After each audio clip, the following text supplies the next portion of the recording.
Begin.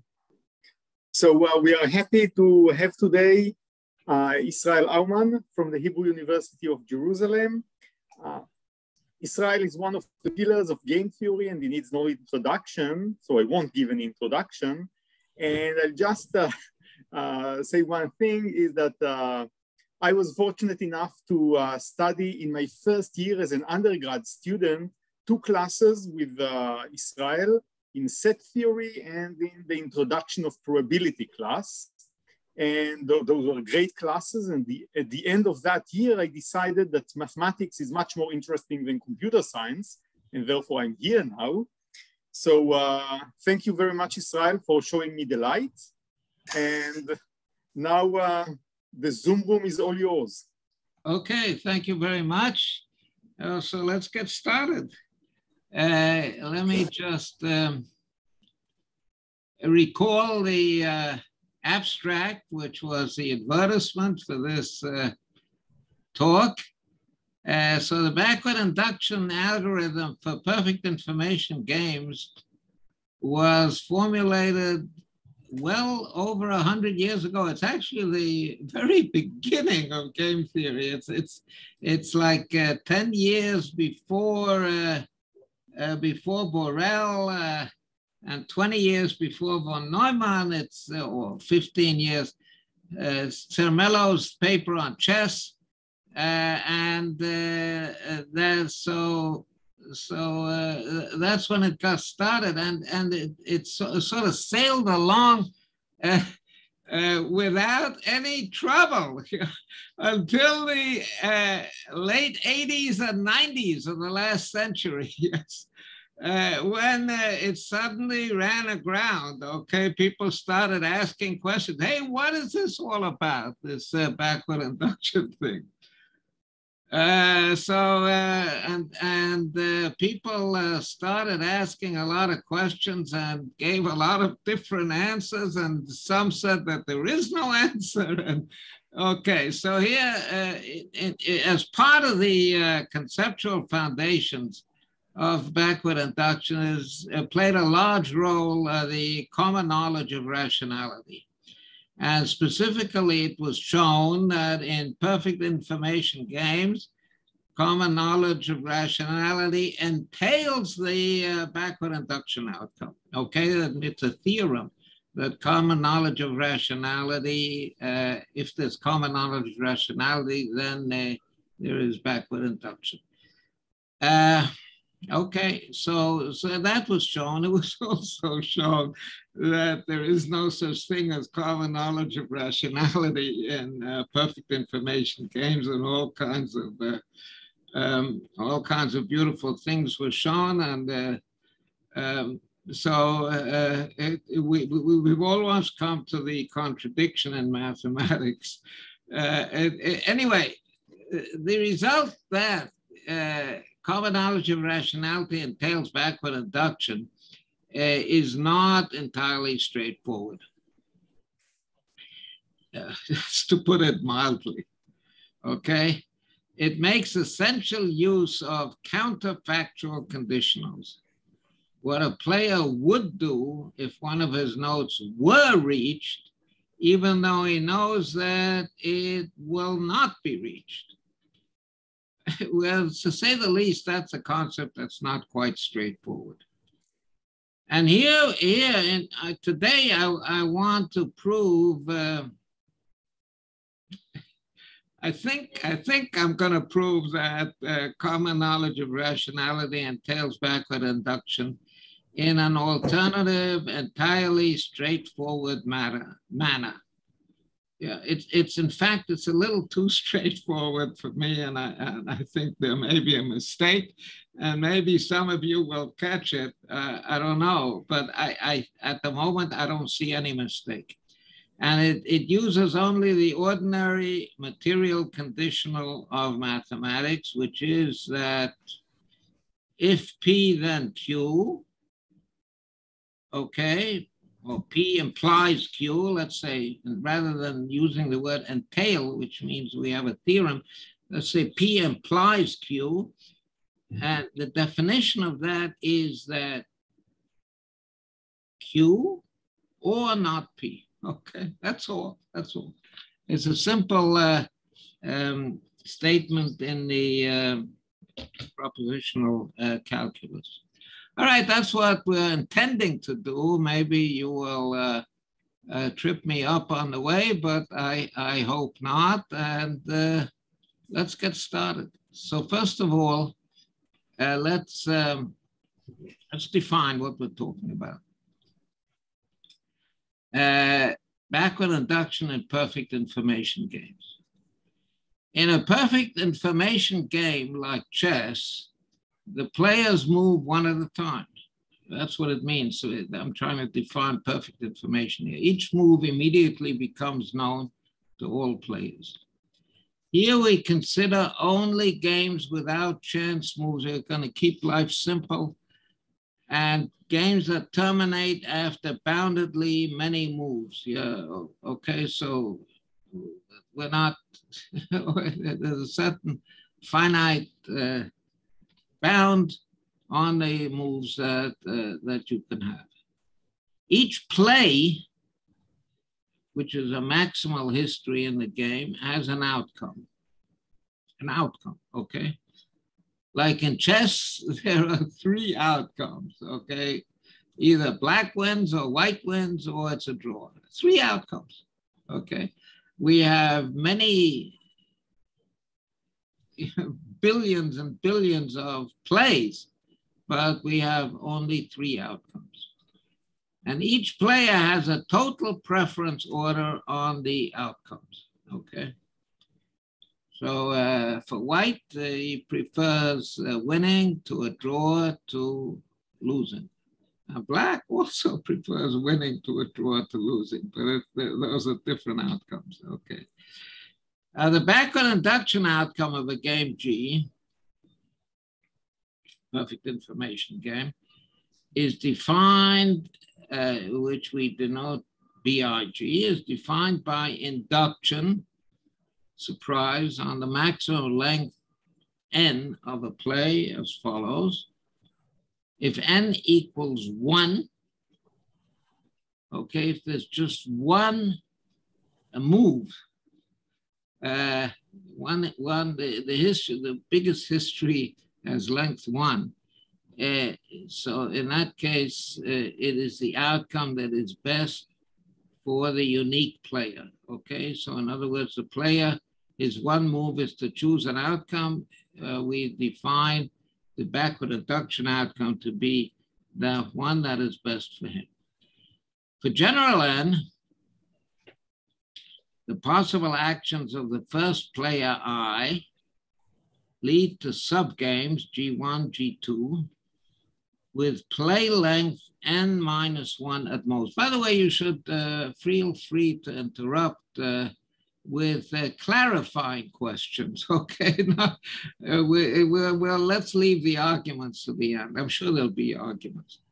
With play length n minus 1 at most. The backward induction outcome of G is that one of the outcomes, BIG1, BIG2, in other words, the backward induction outcomes that I most prefers. Okay, he in fact has to, there are subgames and he must choose the subgame, okay?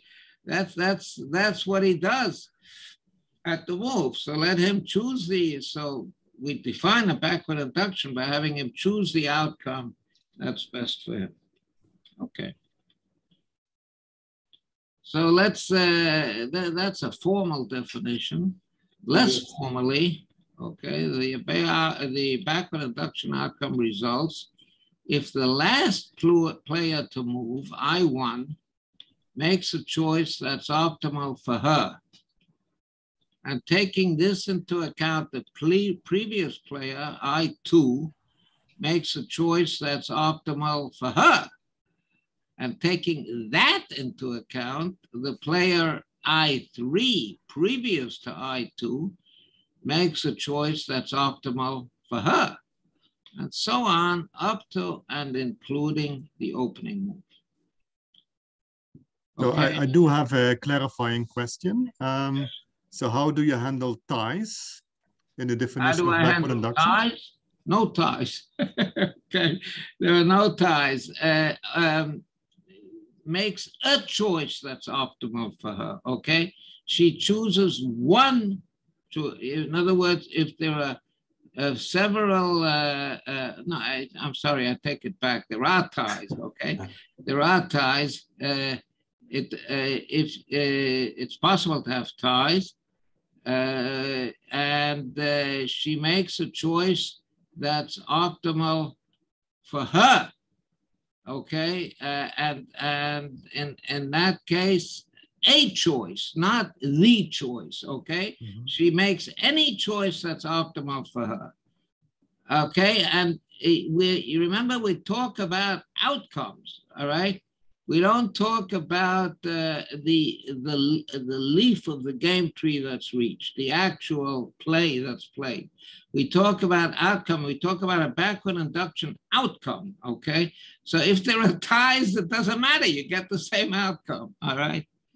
But then when there is a tie, and if I choose one of the optimal actions for me, then do all the other players agree on that particular action that I will choose? Is that what you assume? No.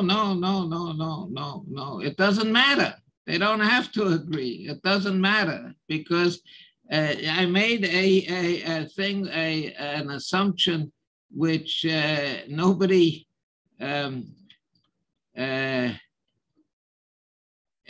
nobody paid much attention to.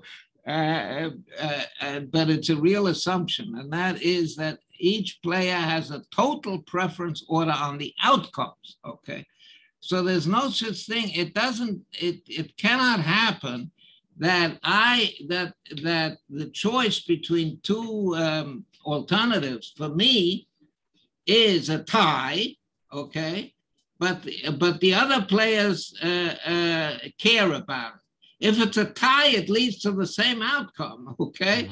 Mm-hmm. To the same outcome, not to the same leaf of the game tree, okay? But for other players, the same outcome it leads, and the players have a total preference order on the outcomes, all right?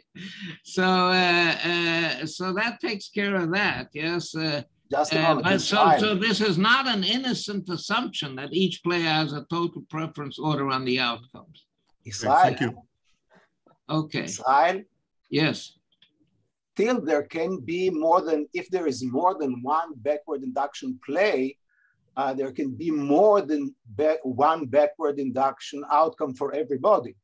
So one player, the player at the end has ties, so he can choose one of two actions, but the player who is not playing last can have now two different outcomes. No, Dubi, when Israel says I don't total order over all outcomes, he means outcomes not just for you, for everyone.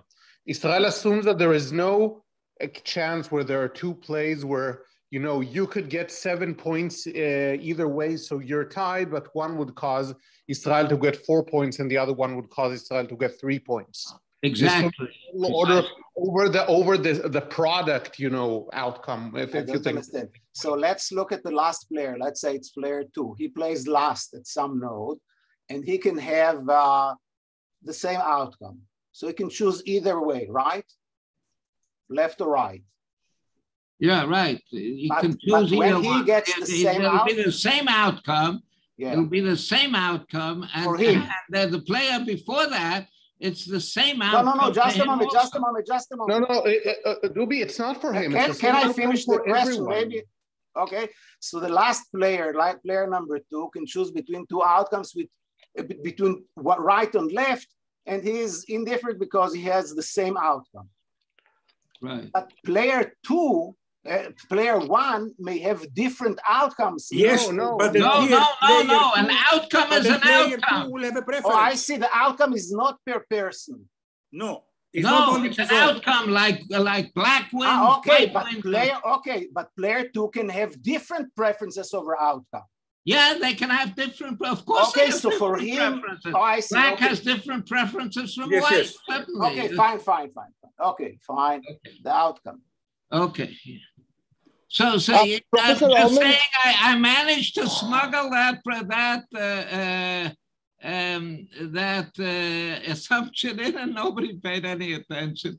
But suddenly it becomes important. Yeah. So, all right. Professor Aumann, one interruption. Can I ask quickly one question? Sure, go ahead.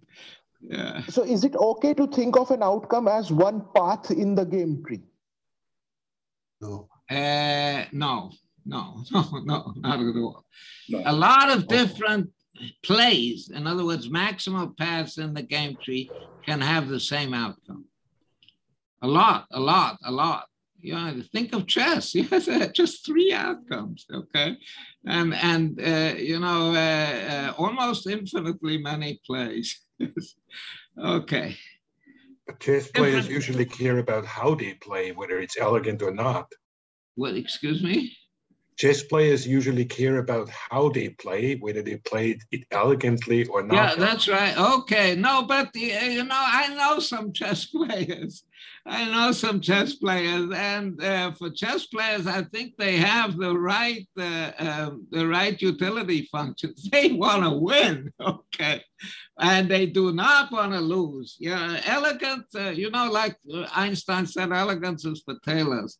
But you know, it's nice to have an elegant outcome, but the first thing is you want to win or lose. Yes, you want to win and you don't want to lose. Okay, differently put, if the last player, I1, is rational, the previous player, I2, knows that the last player is rational, and she herself is rational. So we're going backwards. The last player, okay, and then we're moving upwards in the game tree.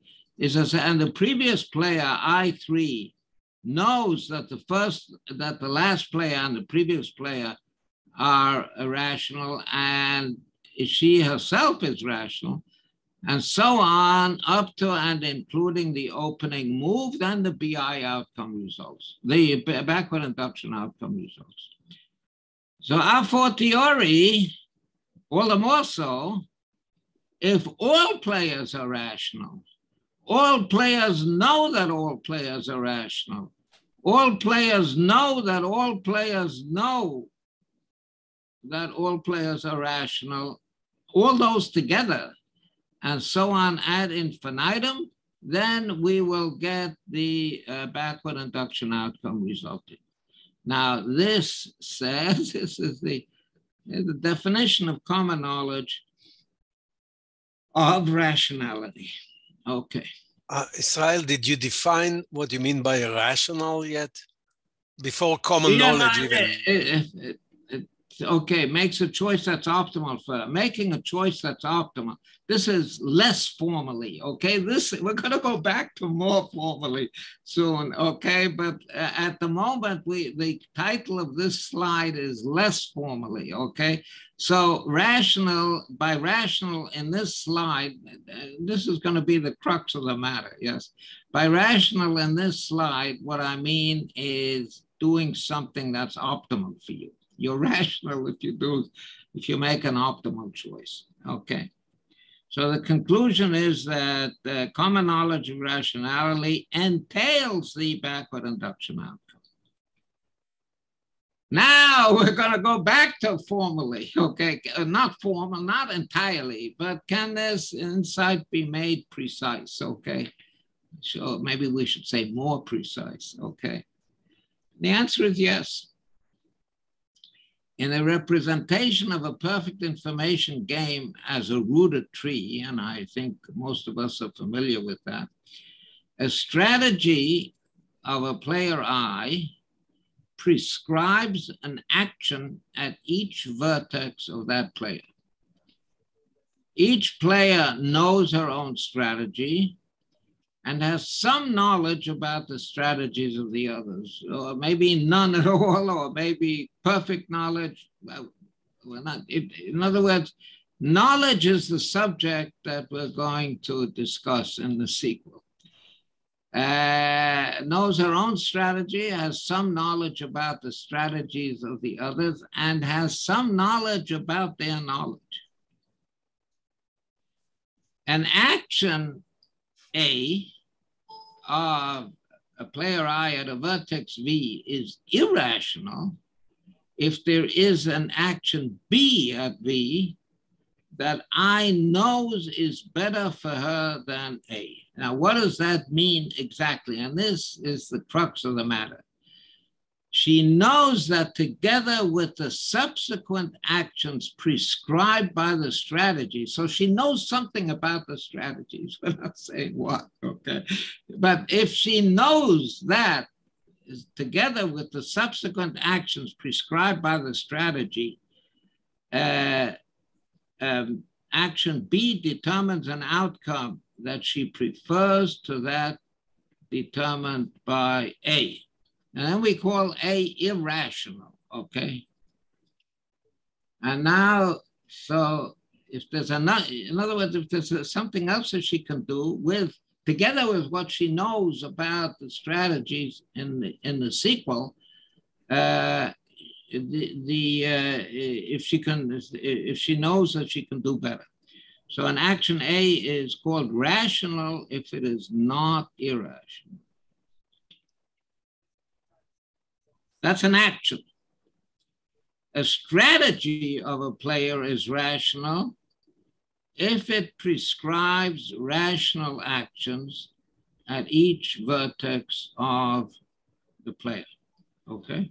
So a player, a strategy prescribes actions. So if it prescribes rational actions at each of his vertices, then he called the strategy rational. Substantive rationality. And we're gonna explain that word substantive on the next slide, but let's just get this definition in. Substantive rationality obtains if the strategies of all players are rational. Okay, that's, call that substantive rationality. All players have rational strategies, okay? And we'll see afterwards why we call it substantive, or what the meaning of that word is. Clarification, Israel? What's that? Clarification, if I may. Yeah, please. Is rationality, it seems, is relative to a strategy. Is that right? It's rational at this strategy. You can say it's rational at a strategy, no? If I read it's not relative. No. It's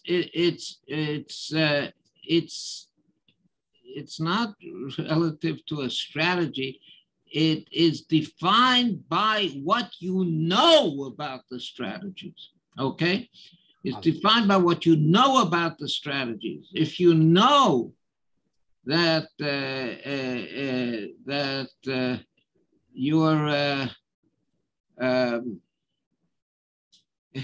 if you know that the steak in restaurant B is better than the steak in restaurant A, then it's rational to go to B, not to go to A anyway, right? It's irrational to go to A if you know that they have better food in restaurant B, okay? So if you know that, yeah, it's not relative to the restaurant. If you have some knowledge about the strategies, if you happen to have some knowledge, yeah, we started out. That's what we start out with, okay? But I have to have knowledge about the chef who cooks the steak. No, you have to have gone to the restaurant before or heard about, some friends went to the restaurant or something like that. You don't have to have knowledge about the chef. You have to have knowledge about the steak, okay? Okay, so that's rationality, okay? Rationality depends on what you know, okay? So a rational choice may depend on what you know. Not only may depend, it usually does depend, okay? Now, a theorem, and this was published in GEB, Ayud. I remember the exchange. Okay.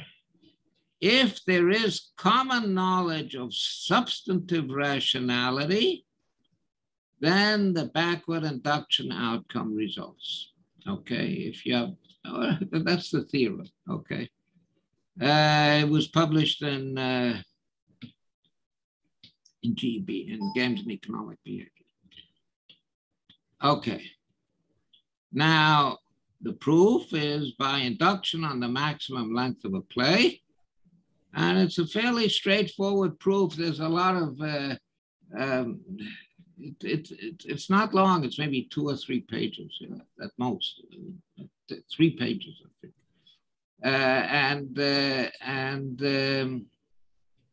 There's some, you have to be careful with this stuff. You have to be very, very careful, very careful. It's very tricky. So I'm really afraid that what I'm telling you today is wrong, because I haven't gone through, crossed all the I's and crossed all the T's and dotted all the I's. I haven't done that. It's an idea, but I think the idea is sound. Let's see, okay. Let's go on. So now what's this word substantive? Now, substantive conditionals.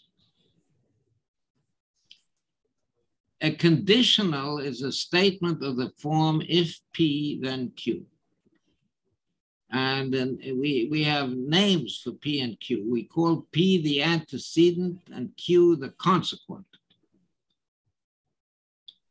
In mathematics, this simply means Q or not P, okay?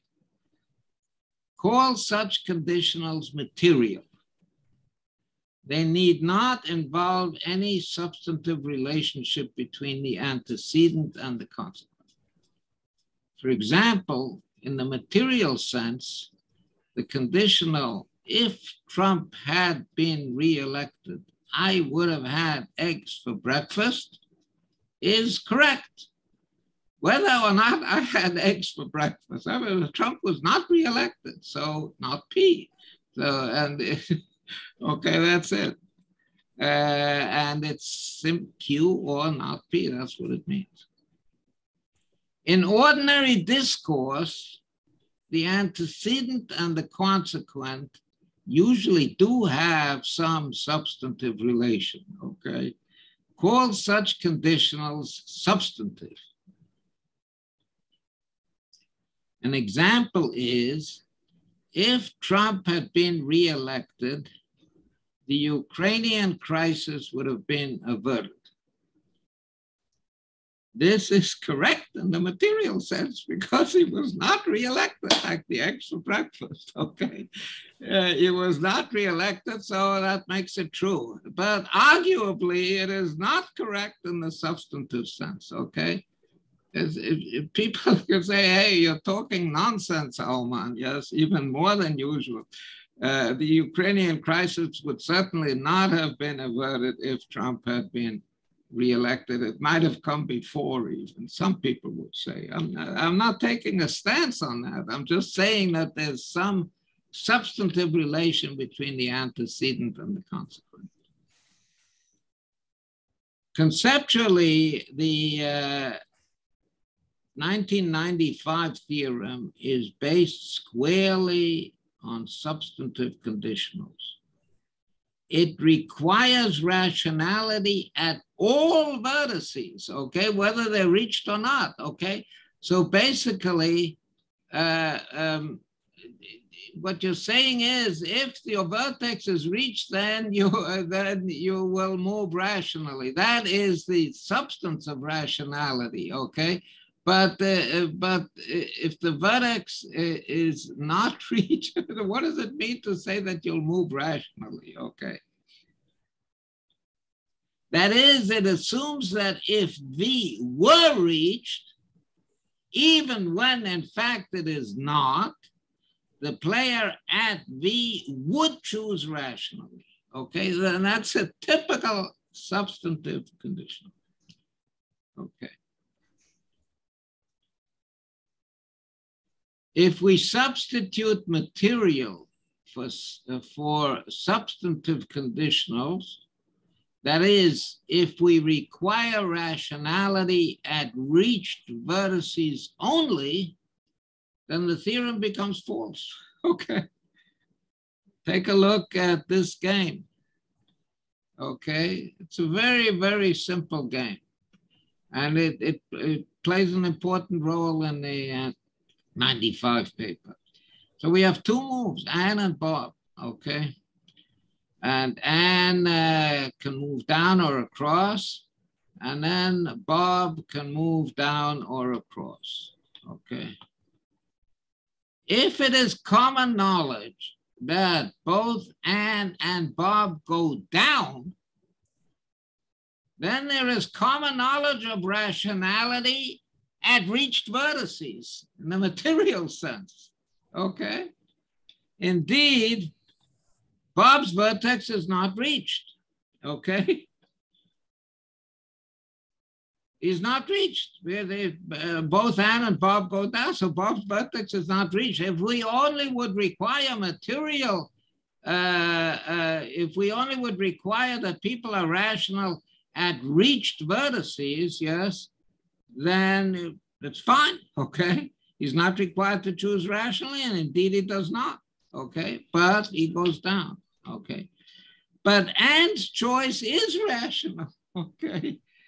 Indeed, by going down, she gets 2, rather than the 1 she would get by going across, because she goes across. And remember how we defined rationality. We defined rationality by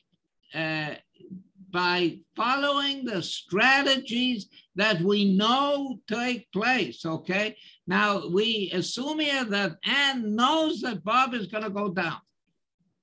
So if you say only that you want the material conditional, if Bob's vertex is reached, then he moves rationally. If you require only that, if in the material sense, so then since his vertex is not reached, the material conditional is satisfied, okay? So that's it. So you do need a substantive conditional. You do need to say, well, Anne looks at the strategy has to be rational, even if it isn't reached, okay? Even if it isn't reached, it has to be rational. That is the substantive part, and that is what leads to the definition and the theorem in that paper. So the outcome is 2-2, which is not the backward induction outcome, okay? The backward induction outcome is 3-3, okay? Bob, I have a question about Anne, since you invited questions. Yeah. So Anne says to herself, if I go straight, Bob will go down. Yeah. So no, she doesn't say that. So why does she doesn't say that? You're stealing my lecture, okay? In accordance with the definition that we had before, okay, let's go back. Here it is, okay? Let's look at this definition. An action A of I at a vertex V is irrational if there is an action B that I knows is better for her than A. Now, what do we mean by that the action is better for her than A? So now we define that, i.e., she knows, okay, that together with the subsequent actions prescribed by the strategies, okay, got that? The subsequent actions prescribed by the strategies, B determines an outcome that she prefers to that determined by A. Now let's go to Bob and Anne. Okay, so now the subsequent strategies, okay, so we have Bob's strategy, okay. Bob's strategy is to go down. That's the subsequent strategy. All right, so together with the subsequent strategies,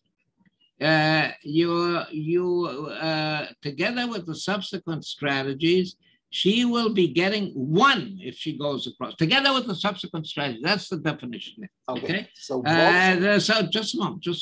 Oh, sorry. And if she goes down, she'll get 2. So 2 is better than 1. And so if she wants to be rational, she should go down. All right, now you have raised a great point, and that's my whole lecture, okay?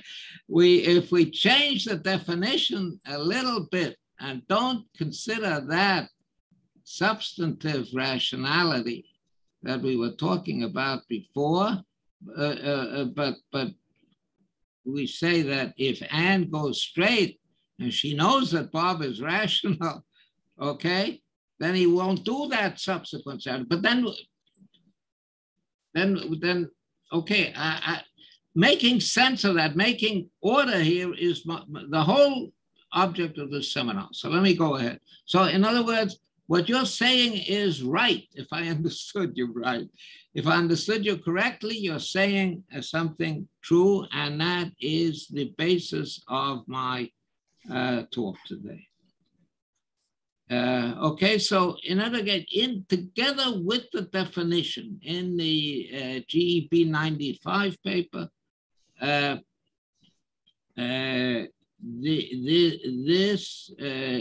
if we cannot substitute material for substantive conditionals. Okay. Okay. And now we have a feeling of discomfort, okay, which we'll spell out. On its face, nothing seems simpler or more straightforward than backward induction. To be sure, backward induction has been challenged as a practical general strategy for playing perfect information games. Okay, and we'll discuss some of that later, maybe this time. But only because at some level in the knowledge hierarchy, some players may impute irrationality to others. Okay, I'm not sure. When all irrationality is ruled out at all levels, backward induction seems intuitively inescapable. Moreover, substantive conditionals do sound like the right conceptual tool to formalize this intuition.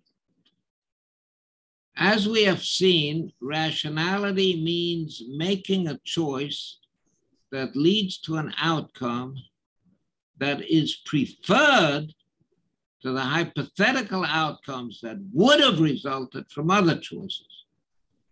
And that's a substantive conditional. And it is this that underlies backward induction. Nevertheless, a feeling of discomfort remains. In the 95 paper, substantive conditionals are extensively discussed as the concept underlying the insight that common knowledge of rationality entails backward induction.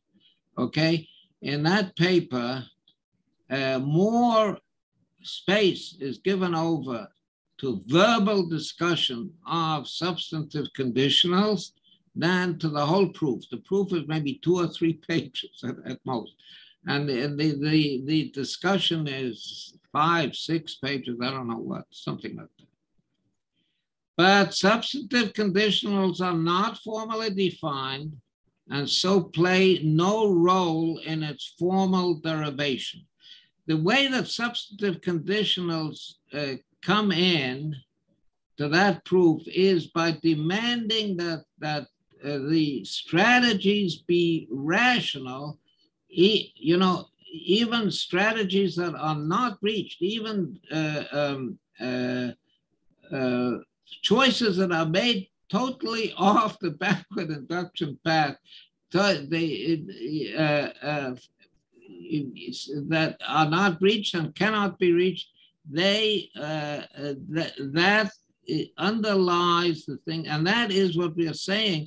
that if it wasn't in the and Bob game, okay, we need to say that Bob, if Anne would move across, then Bob would move across also, okay, if he's rational. But that is, at least on the face of it, it's a substantive conditional, okay. Now, Samet,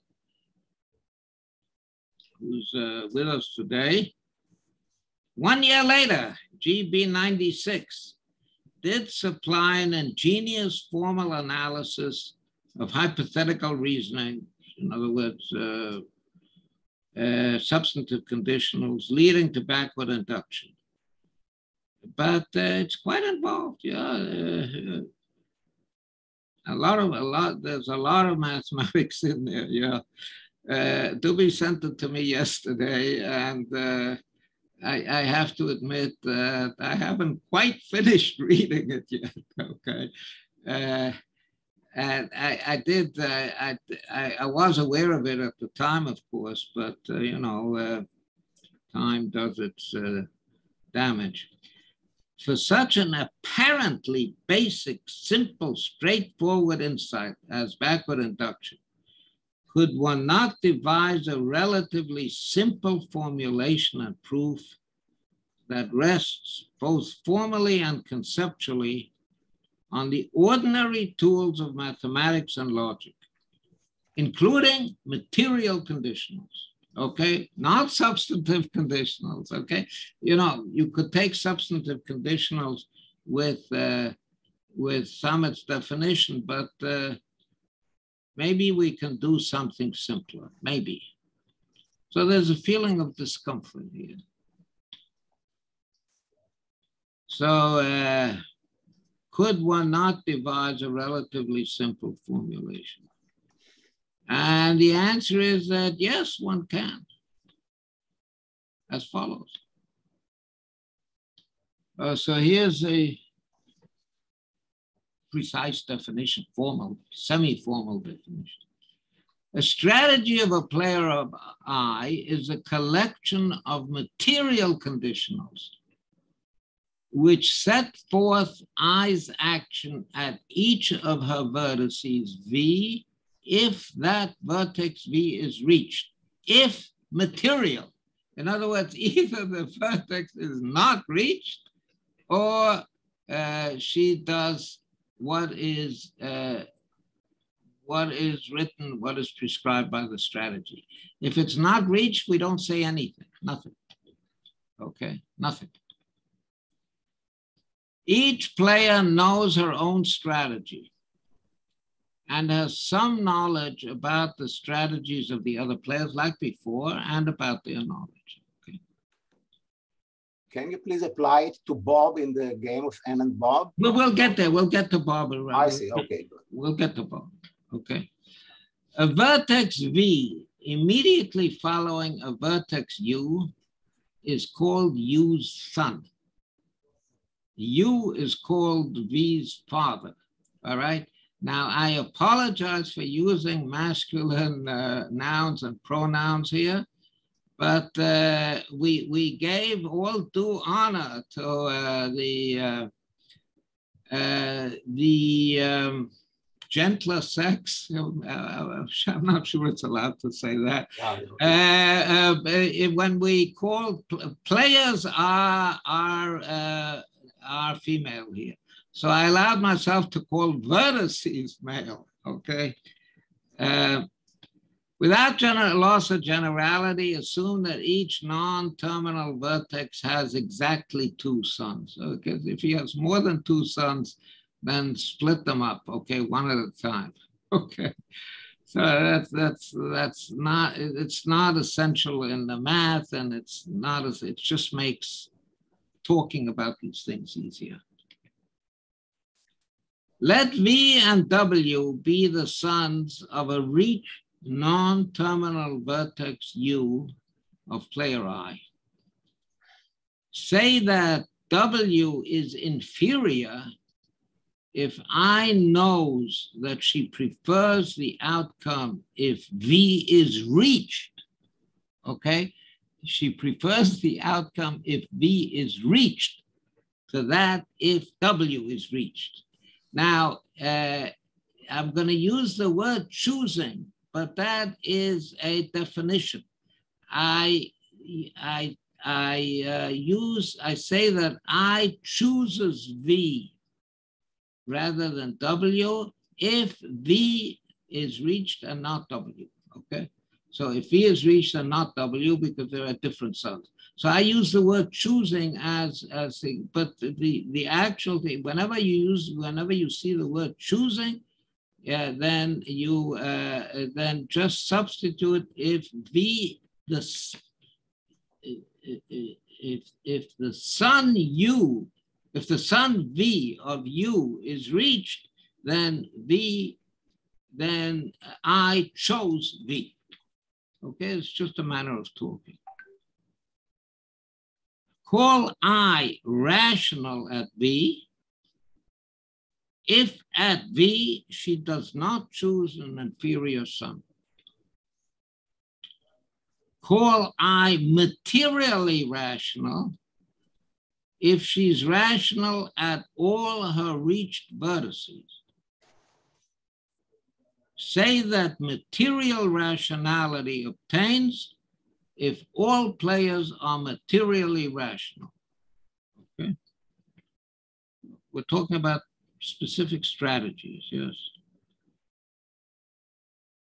So the theorem of today's theorem, if there is common knowledge of material rationality, then the backward induction outcome results. Okay, let's prove that.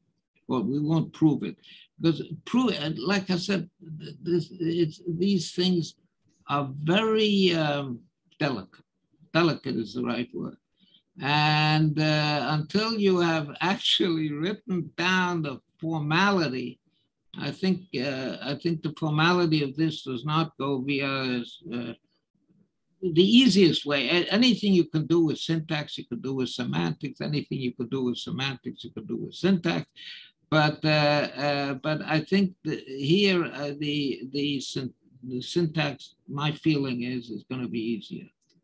Anyway, let's go back to Anne and Bob. Can you please go back just one? Yeah, can I just ask a question about this? So when you say the if V is reached, does she count as knowing this if she knows that she won't choose that direction? So in your original example, she knows the W has to be inferior. Let's go back to the previous bullet. Is to say that W is inferior is if I knows that she prefers the outcome if V is reached. Okay, she has to know it. But when you say if V is reached, if she knows that V is not reached, does she automatically know? If she knows that V is not reached. In other words, she goes straight on. V, remember, V and W are sons of U, okay? I understand, Bob? Yeah. In this first sentence, a strategy of a player is, you don't really mean just a strategy, but you mean a strategy in a given model when you can say whether V is reached or not, because just the strategy doesn't specify which V is reached and which is not. You need to have some knowledge of other strategies, right? Right. It's right. So it's not a definition of a strategy, it's a definition, I don't know what exactly is the definition of what it is, but just a strategy. It's a collection of statements, Dubi. It's a collection of statements. If V is reached, it's a collection of statements which says that if V is reached, then I will do something specific. But what does it mean if V is reached? That's which if type V of is reached conditional material, either V is reached or V is or nothing. Okay. Wait, can I just ask? Can I just ask in one example? I'm lost. Can I just ask in? Can I just ask in one example? So in your example where Anne could move down or across, Okay, and then we'll do an analysis of that example. Okay, we'll do an analysis of that example. It's in 2 slides. Okay, so we are going to analyze that very example. Okay. So now let V and W be the sons of reached non-time. Okay. All right, so we went through this, and the new theorem, which I'm proposing, it's a proposal really, it's a conjecture, one might call it. If there's common knowledge of material rationality, then the backward induction outcome results. Oh, now back to Anne and Bob, not 2 slides, but 1 slide. Yeah. Okay, here we are with Anne and Bob. Assume common knowledge of material rationality. Note that Anne's vertex is reached because that's the root of the tree. She has the first move. It follows from common knowledge of material rationality, okay, that Anne knows that Bob is materially rational, i.e., he is rational at reached vertices, okay? If she goes across, then Bob's vertex is reached, okay? So Anne knows that Bob will choose across. So what she gets then? 3. What type of if then you use here? If she goes then, this is material or consequential or what? Okay, if she goes across, that's either she goes across or she doesn't go across. If she goes across, then the ordinary material is. But that's not true. If she knows that she goes down because she chooses down, then she will know that she's rational at reached vertices because she knows that she won't reach the second vertex. So it's consistent with CKMR that she goes down. Right, then she'll get 2, yes, she'll get 2. If she goes down, that is, it's consistent with CKMR, except that it's not consistent for her to go down because she'll get only 2. Well, let's say, let me go continue with this, the full analysis, and then we can discuss it, okay? If she goes across, then Bob's vertex is reached. So if she goes across, then Bob's vertex is reached. So Anne knows that Bob will choose across. So she gets 3, okay? If she goes down, she gets 2. Okay. No, you're right. If she goes down, she gets 2, and there's common knowledge of material rationality, and it's fine, but she gets 2. Yeah, in other words, there's not common knowledge because she is not doing that. She'll get 2 if she goes down, but she'll get 3 if she goes across. So going down is inferior. Why does she know that if she goes straight, she goes 3? Because she knows that Bob is materially rational if he is reached. And I'm sorry, that he's rational if he's reached. So if she goes across, then he's reached. But Bob, I think there is a confusion between material and substantive when you nest one conditional into another. If I say, well, and forget this one, if A, then if B, then C, that's where the confusion arises. I don't think there's a confusion there, but I'm willing to. That's exactly what's happening here, am I right? That's what's going on. Yeah, if she, yeah, I think that we're talking about ordinary material conditionals all the way. You can have you can have nested material conditionals. Why not? Yes. Okay, but is that okay? I don't know, but that's what I think that's the crux of the problem in this game. It's an if, then B. If. You see? No. This is not a clarifying question, okay? This is a discussion. Oh, I was trying to understand what is being asked. Let me this is an argument, and I said myself, I'm not sure this is confused, that's all. At all. I'm not sure it's correct, but let me finish the talk, and then we can toss the ball back and forth. Okay. So it follows from common knowledge of material rationality and the fact that Anne's vertex is reached, that Anne does not make an inferior choice at her vertex. Okay, she also has to, okay, so she will not go down, so she chooses a cross, and then Bob chooses a cross, so the backward induction outcome is reached. That's my analysis of this, and I agree with Heracles that this is the crux of the matter. Okay, this is the crux, and if we can make sense out of this, then we're in, and if we can't, then we're out. Okay. Professor Aumann, one question. Oh. Yeah, a clarifying question, please, because we're running. Oops, no questions. Okay, finished.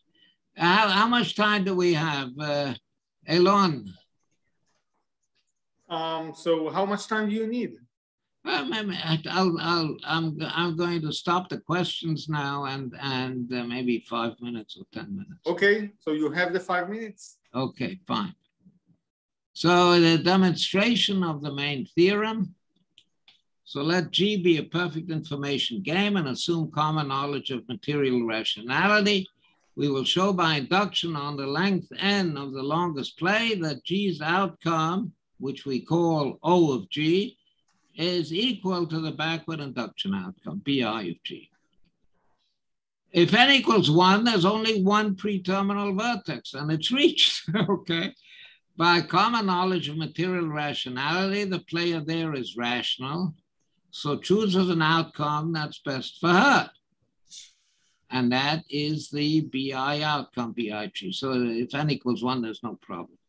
For general n, the two possible actions of the first player I, remember we have just two sons to each father, of the first player I and G lead to vertices V and W, which define subgames GV and GW with play length n-1 at most. Okay? I knows that in these subgames, common knowledge of material rationality obtains. Okay? By the induction hypothesis, therefore, the outcomes of these subgames are the backward induction outcomes. Okay? If the outcomes are, if the backward induction outcomes are the same, then what that means is that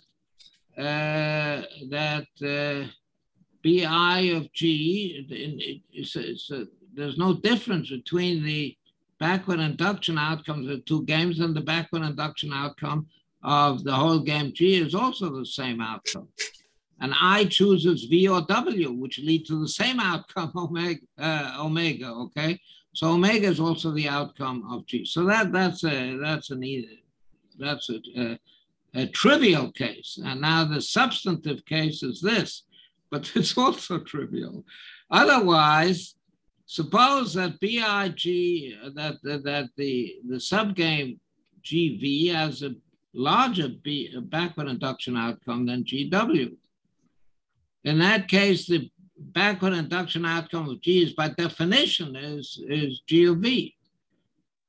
Now, by the induction hypothesis, the outcome of GV, yes, is the backward induction the outcome of GV under the CKMR is equal to the backward induction outcome of GV, and that's bigger than the backward induction outcome of GW, and that is the outcome of GW. And I knows this, okay, because we said that I knows it, okay? So W is inferior. and as the first vertex is reached, okay, we're talking about the first vertex now, then I is, by common knowledge of material rationality, I is rational there, so she chooses V. So the outcome of G under CKMI is equal to the outcome of GV, which is the outcome, which is the backward outcome. So the induction is complete. Okay, that's it's entirely straight. So here I use I like to use a smiley for end of proof rather than these blocks or other things. I tried to introduce a smiley, but the mathematics profession didn't buy it. But here in my lectures, I'm going to use it. Discussion. The demonstration is really extremely simple. Indeed, it just restates the basic logic of backward induction in precise terms. It's hard to understand why it took over a quarter of a century to get there. But there are many very simple insights in the real world which it took many years to see and implement. For example, one-way tolls, okay? Let's say they could have been implemented right at the beginning, but when I was a child, there were no one-way tolls. That shows you how old I am, yes? But there were no one-way tolls on bridges when I was a kid. One queue for many servers, that doesn't exist either when I was a kid. Ski brakes, I don't know if those of you who know skis, when I started skiing, we had to buckle the skis on with straps, and it always said the straps got mixed up and so on. Now there's a ski brake, no problem, okay? Peruvian railroads, I won't go into that. Nevertheless, a tremendous amount of ink was spilled on this. Common strong belief of rationality, common hypothesis, so much so that I still think that there may well be a mistake, like a lot of you probably think that also. There may well be a mistake waiting for us when we get to the formal proof. Or maybe someone will shoot it down right here and now. Okay. Finally, let me say that. Sorry, what is a one-way toll, just so I understand the point? A one-way toll. When I was a kid and you wanted to, you went from Manhattan to New Jersey over the George Washington Bridge and you paid a toll, okay? And then when you went back from New Jersey to Manhattan, you paid a toll, okay? So you had toll booths on both sides, and also in the Lincoln Tunnel, and also in the Holland Tunnel, okay? And the Staten Island Bridge didn't exist yet. Now suddenly somebody had the bright idea to charge a toll only when you're going from New Jersey to Manhattan, in all the bridges, okay? In the Holland Tunnel, the Lincoln Tunnel, the George Washington Bridge, all of them, okay? Now, what are you losing? You charge twice as much, okay? And you save all the toll takers and the toll booths and all that business. Everybody who goes one way, except for a set of measure zero, everybody who goes one way goes the other way also, okay? So that's a one-way toll, okay? And if you want, I can explain ski brakes also. And the Peruvian Railroad also, I can explain that. But finally, let me say this. When I say that common knowledge of material rationality or common knowledge of substantive rationality implies backward induction, I'm not saying that backward induction is a good thing to do. It's rotten, it's terrible, okay? Let me give you an example. I mean, most of you know this, but some of you, maybe there are some younger people around who have not heard of these. Common knowledge of material rationality is a very strong assumption, unlikely to obtain in practice, okay? If it does not obtain, it may well be actually irrational to play backward induction. Consider Nimrod Megiddo's version of Bob Rosenthal's centipede. Oops, here it is. Okay, look at this. Okay, let's do a backward induction on this. Bob obviously will choose down because he doesn't want to get zero. He'll get $1 million, let's say in dollars. Okay, he'll get $1 million. So he will choose down. Now, before that, Anne has to move, okay? And she has to choose whether to go down or to go across. Now, if she goes across, she'll get $50,000, okay? And she can get $100,000 if she goes down, so she'll go down. And now it's Bob's, the one before that is Bob, and if he goes down, he'll get 10,000, and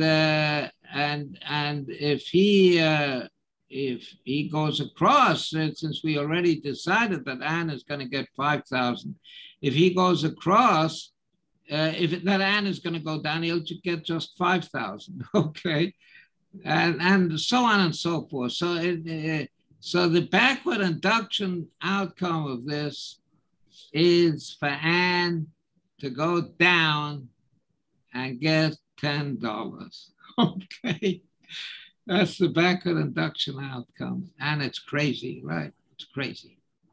It's crazy. It's irrational. It's a rational Anne and a rational Bob. They'll stay in for quite a while, but for how long, we don't know. Okay, common knowledge of rationality implies that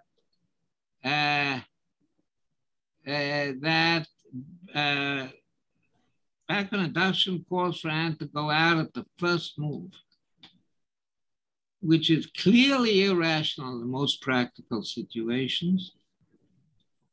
But by the way, I mean, this is a sort of a footnote, except that on slides you don't have footnotes, okay? When this kind of centipede game was played with chess players, okay, chess players often do go out immediately. Of course, you can't do an experiment with this kind of sum, okay? You can do experiments only with more reasonable sums. But chess players playing against each other, master chess players, very often they go out immediately. Even though they may be choosing to get $2 when they could have gotten $50. Okay, they go out immediately.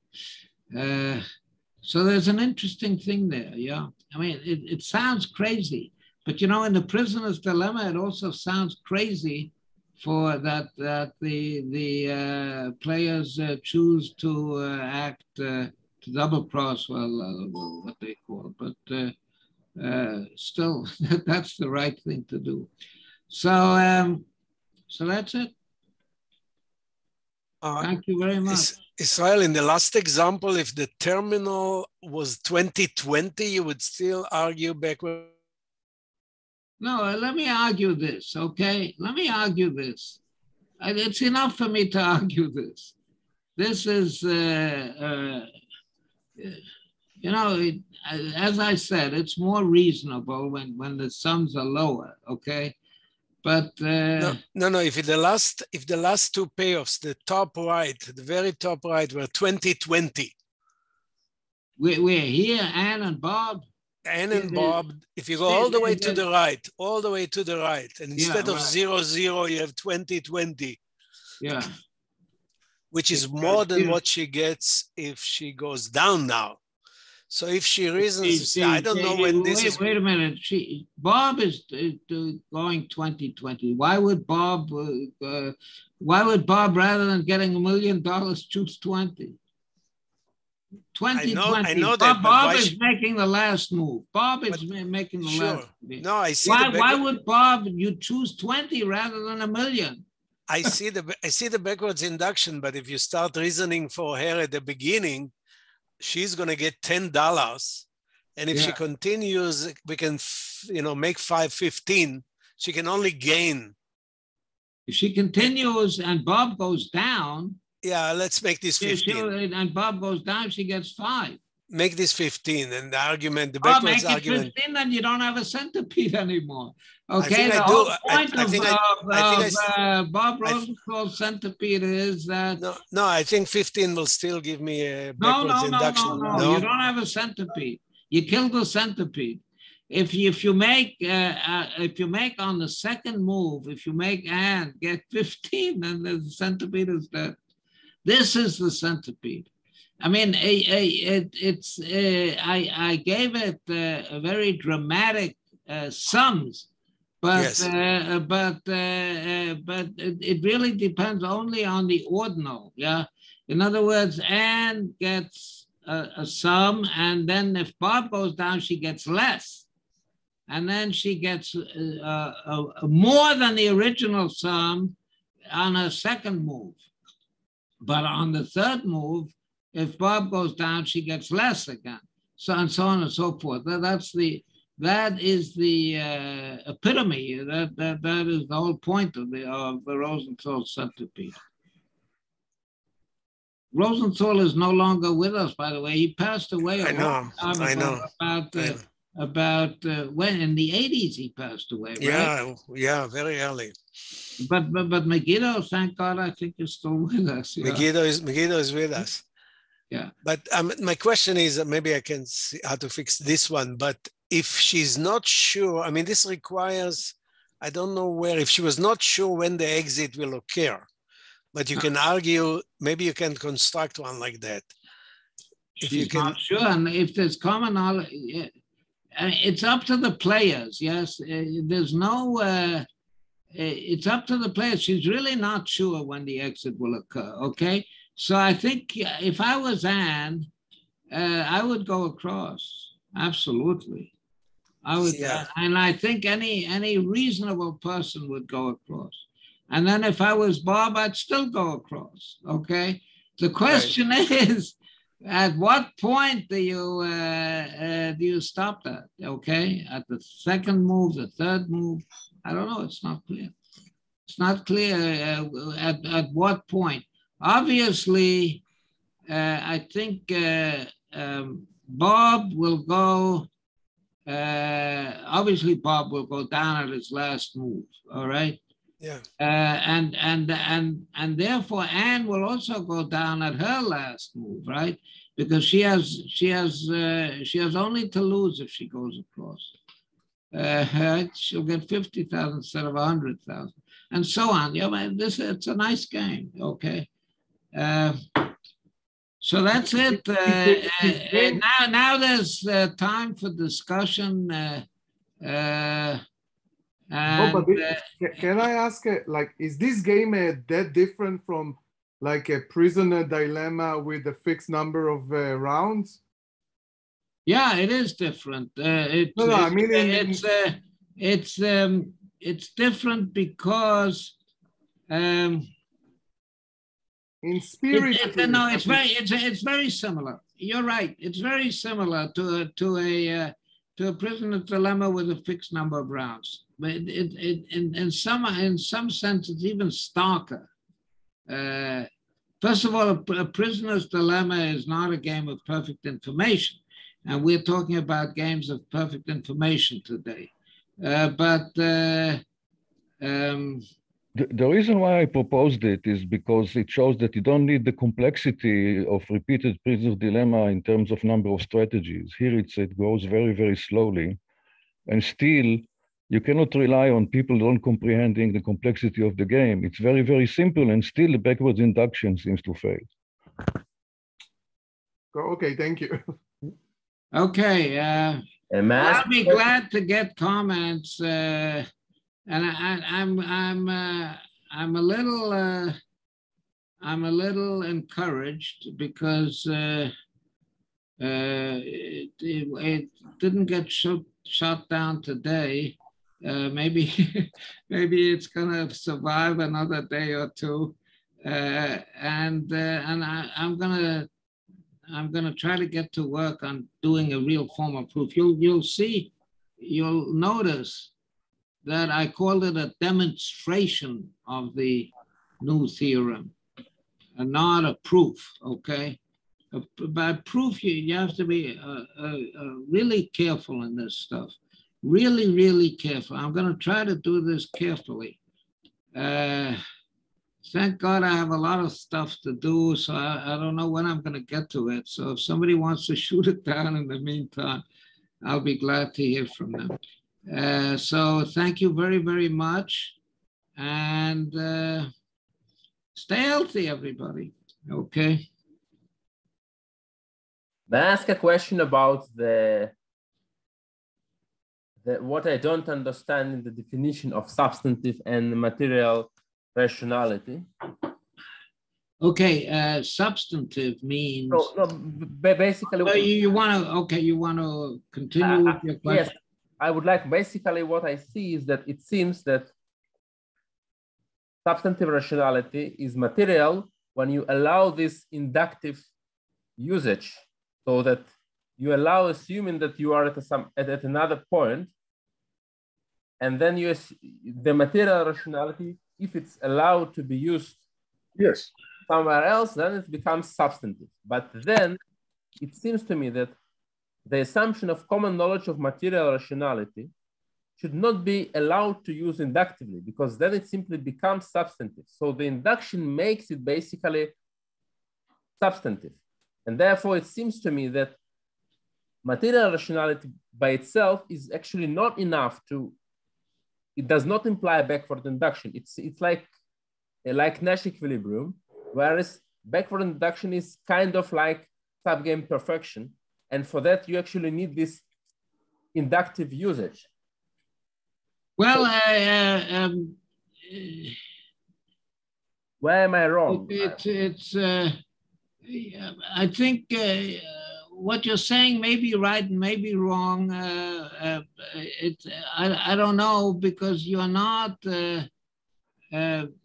speaking in precise terms. And so can you have an example, Bob? Can you have an example where you satisfy material rationality, allowing this nesting, but you violate? I think the and Bob. I think the and Bob thing. I think this is the best that I can do at this point. Here, if we have substantive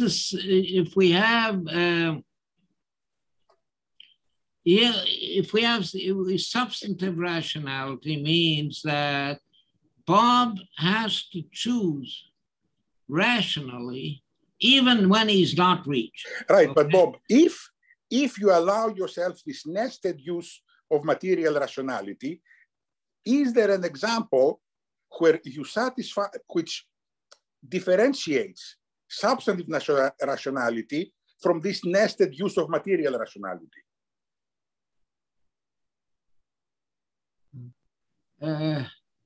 Is substantive rationality is here in this example, substantive rationality and material but conditional on something else gives you the same answer. Yeah, it gives the same answer. You're right.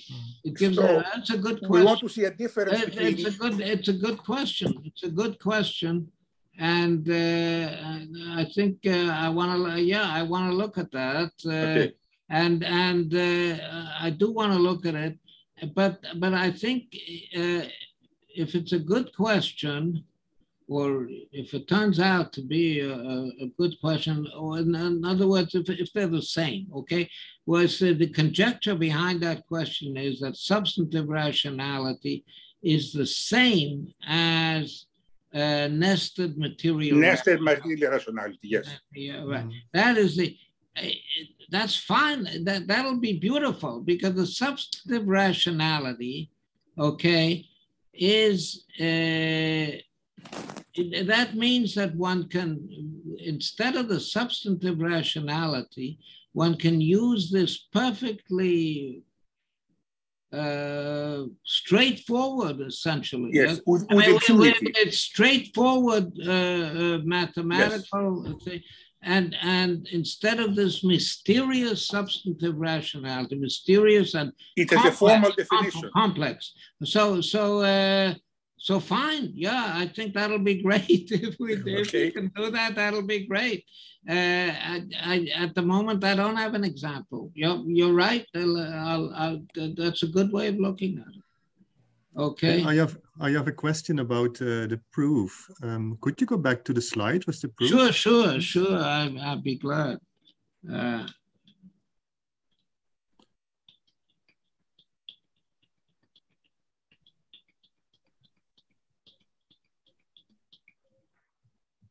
Here's the proof. Yeah, so in the third bullet point, you're looking at player I, right?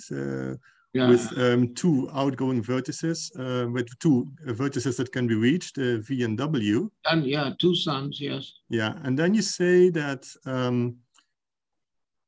well, if common knowledge of material rationality holds, then I knows that in both of these subgames, GV and GW, common knowledge of material rationality obtains. Now there I have a question, because it seems to me that if you impose common knowledge of material rationality, then I knows that common knowledge of material rationality will only obtain in that subgame that will actually be reached. So that's either GV or GW, but cannot be both, right? Because eventually only GV or GW will be reached. Yeah, so, okay, good question. Okay, that's fine, that's great. So if GV is reached, then CKMR obtains there. And if GW is reached, then CKMR obtains there, okay? Yeah. So if this is reached, then and so now we're saying which one is reached, okay? Which one is reached? So it's up to me. It's up to me to say which one is reached, okay? I've determined this. Okay, and in other words, the player I determines it. Okay, I determines which one is reached. Whichever one is reached, common knowledge of rationality obtains there. Okay, so it's up to me. So do I want V to be reached, or do I want GV to be reached, or do I want GW to be reached? It's up to me. But that's different from what you were saying here, right? Because you say that I know that in both of these subgames, common knowledge of material rationality obtains. Good point, very good. I think that's a very good point, and I will correct it accordingly, and I can do it right now on the spot, but let me wait till, but that's a good point. Thank you very much. Thank you very much. Instead of saying I knows that in these subgames CKMR obtains, I should have said that I knows that in whichever one of the subgames obtains, in whichever one of V and W are chosen, CKMR obtains. Very good. Wonderful. Thank you very much. That's great. Thank you. Who was the speaker? Andres Pereira. Andres Thank Pereira. you very much, Andres. Okay, welcome. I have also a question, if I may. Yeah. I wonder how material it is that you have this total order on the outcomes. I mean, if you have a zero-sum games there, that's not a problem. But if you are indifferent and you have different outcome pairs for the others, then it's not unique. Do you only need it for the uniqueness? I mean, normally I would say backward induction goes only by your own preferences, which have to be total. I think you are entirely right also. I think this is a very substantive assumption. And on my first slide, I managed to slip it by the audience. It's very substantive, okay? I was so not in the sense of substantive that we've been talking about, but it's an important assumption, and I slipped it by the audience without anybody noticing it, okay? And you're right, that's an important assumption. It's an important assumption, and in fact, as I'm writing this up, yes, I'm far from finished, but in the course of writing it up, I call this outcome genericity. Oh yeah. Okay. The assumption of the assumption of genericity that was made in the GB95 paper. Full disclosures, I'm the author of that paper. Okay, the assumption that was made there is that at each play, at each terminal vertex, the outcomes are different, and that's far too strong. I mean, it would exclude chess and most other games. So that was called genericity, and that's not a right word. Outcome genericity is this assumption. Okay, this one. Each player has a total preference order on the outcomes. That is outcome genericity. It's excluded to say that if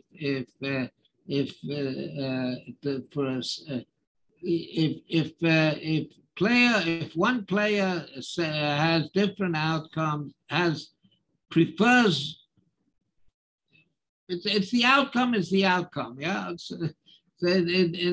All players have to have different, have a total preference. They have to actually prefer, not indifferent. If one player is not indifferent between two outcomes, then all players are not indifferent. If one player is indifferent, then all players are indifferent.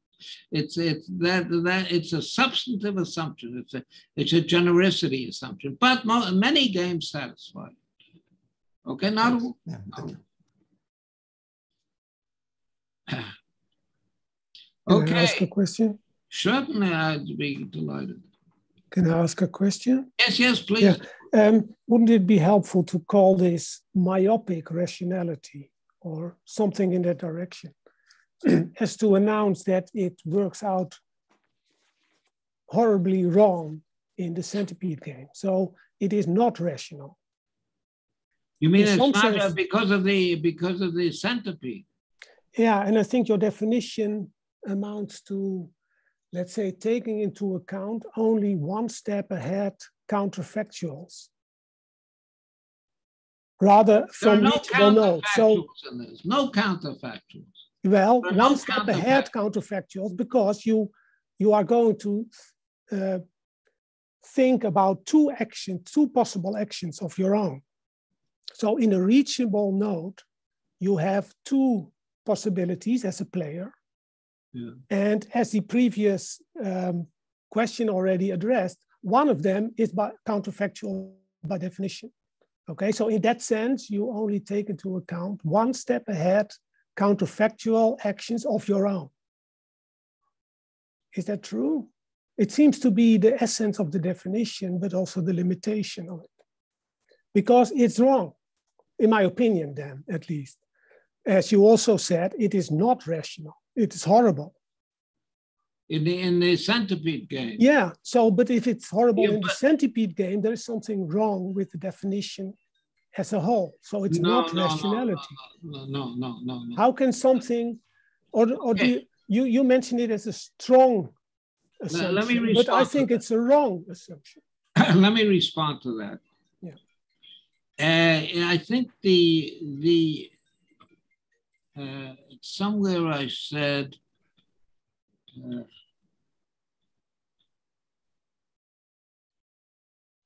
I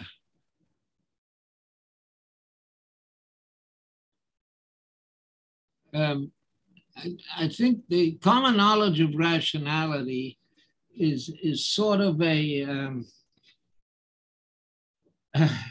what it means is that nobody, I said that at some point in the slides, but I forgot where.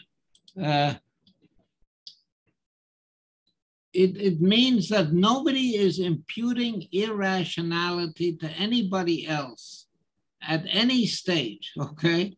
Nobody thinks that anybody will be irrational at any stage, okay? And not only nobody thinks that, but everybody knows that everybody thinks that, and everybody knows that, and so on and so forth. So in some sense, let me respond to your question, okay?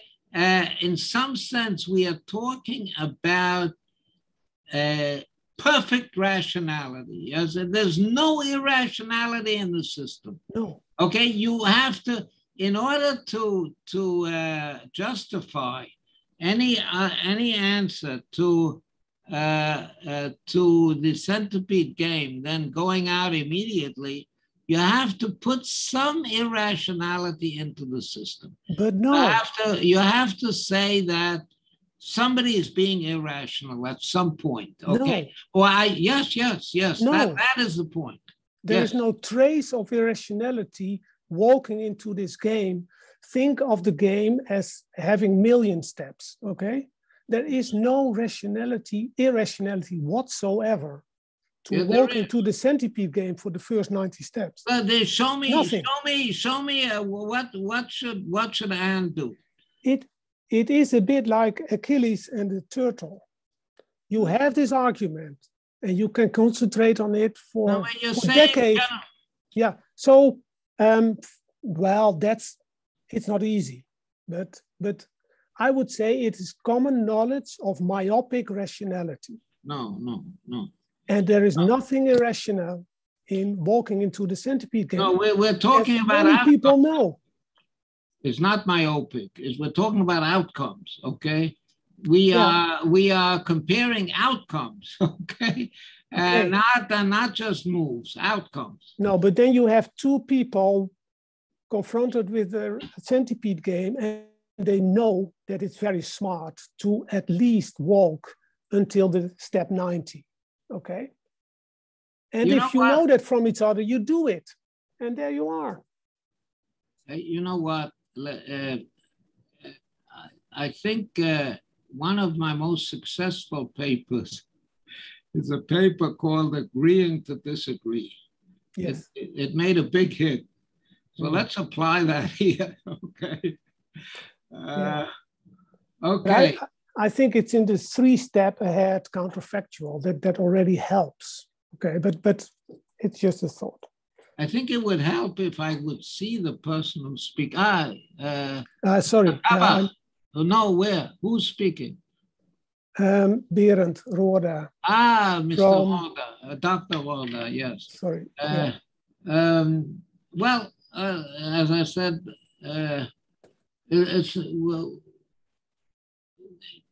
let me go back to the definition and show, I'll try to show you why I don't want to call it myopic.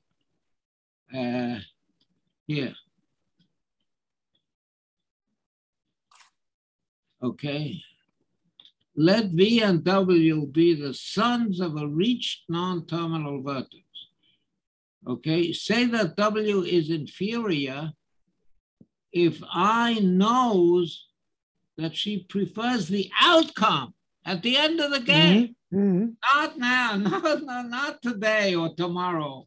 At the end of the game, the outcome, if V is reached, okay? She prefers the outcome if V is reached to that if W is reached.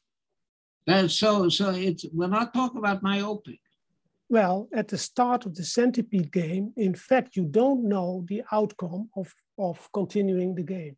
If you don't know, that's what I'm saying. I'm saying, therefore, that common knowledge of rationality, if common knowledge of rationality would obtain in the centipede game, then the players would go out immediately.